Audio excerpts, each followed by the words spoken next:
Spence Oliver, appreciate your time today. Pleasure. Now, going back to your career, I know you box as a professional yourself. Tell us about your own career. So I was European champion back in the 90s, won the Southern Area title, fight of the year against Patrick Mullins. Previous to that, in 1997, I won the European title the same year. Made four defences, and in my fourth defence, I sustained a blood clot to the right side of my brain.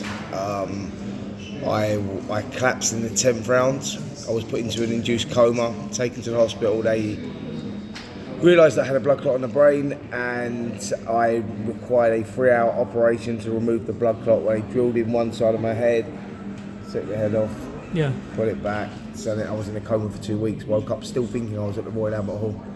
Wow. Crazy.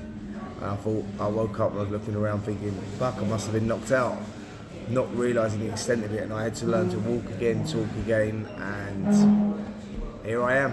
And that's basically it in a nutshell, mate. You know, it's been a journey, a roller coaster. That was, like I say, 1998, May the 2nd, 1998, and I lived to tell the tale. I'm one of the lucky ones, so yeah. Yeah, glad to have you with us. Absolutely. I saw a few sort of comments you made about the recent Hearn-Jordan. Yeah, sure. In terms of the way I can sum it up, I actually thought it was terrible because, look, Eddie and Simon Jordan, you got two very intelligent guys. They've both achieved a lot in life. They've made massive amounts of money. But then the two of you can't have a rational, calm conversation. And where they could have got together and, you know, they could have said a lot of things to improve the sport of boxing, it turned into a very silly, petty, Well, it's one of those that was brewing for a while. Yeah. You know, Simon's very opinionated, as is Eddie. They both had strong views on this situation, the Conor Ben situation.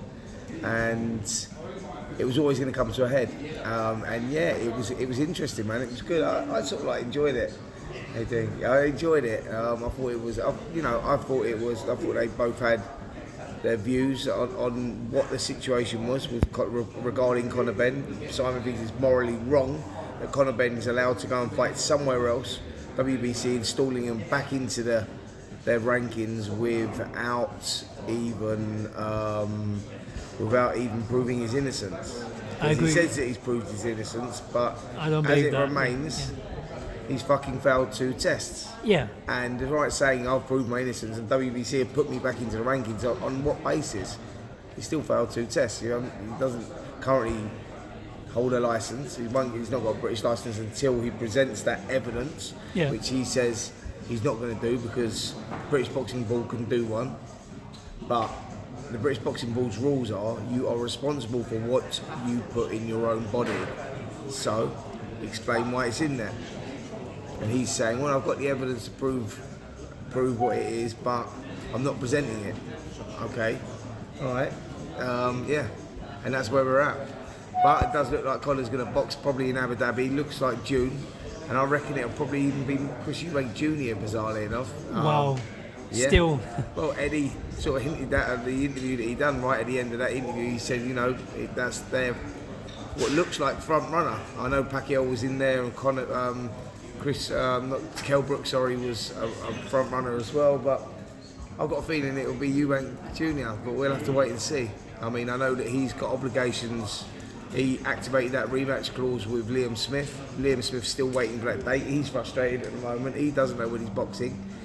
Eubank, like I say, he's activated it, but it's not gone any further. So let's just watch this space, I suppose. From what you've just said, to be honest, I agree with Simon. It's not fair that it's not fair that Ben should be boxing again, and until the mess is cleared up, and he keeps saying he's proved his innocence. By the way, the Piers Morgan thing was not a good interview either. That didn't do him any favours. So you know what I mean? Because it's all right saying, I've proved it. When you're not presenting that evidence, it's been a long time now. It's been like 6 months. So no, I completely agree. I mean, imagine if you or me got arrested, got accused of murder, and I can prove I didn't do it. But exactly. I don't feel like it. You lot have annoyed me. Exactly. Us Al Siestas. Al's a busy man. Yeah, go ahead. Last couple of quick questions. The thing is, from the stuff you've told me, boxing seems to be a very cold-natured and ruthless business. Yeah. A lot of fighters seem to have a lot of problems with it. Yeah. What advice can you give them in terms of how to understand it and how to deal with it? Sorry, repeat that question. So- Sorry, mate. That's all right. I was The saying... phone was ringing through my head a It's little bit. distracting you. I'll be over in 1 sec. We can finish early. No, go on. I was saying, obviously, boxing's a very cold-natured business. A lot of fighters, if you're getting into it at the age of 18, 19, obviously you're going to be naive to life. Yeah. I'm 32. I've been around boxing, Yeah. so look, people basically the priority is always money. I get it.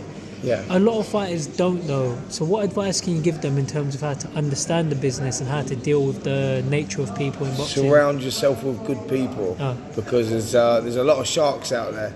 You know, it's like a big pond full of sharks, and you have to select the right people to take your interests in because, that's probably the best advice I can give them. Like, make sure you surround yourself.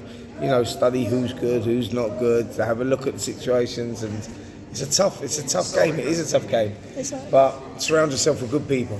That's what I say. Like Al Siesta. Yeah, he's a good guy. And sorry, that's why we'll finish anyway. We'll continue another. find my jacket.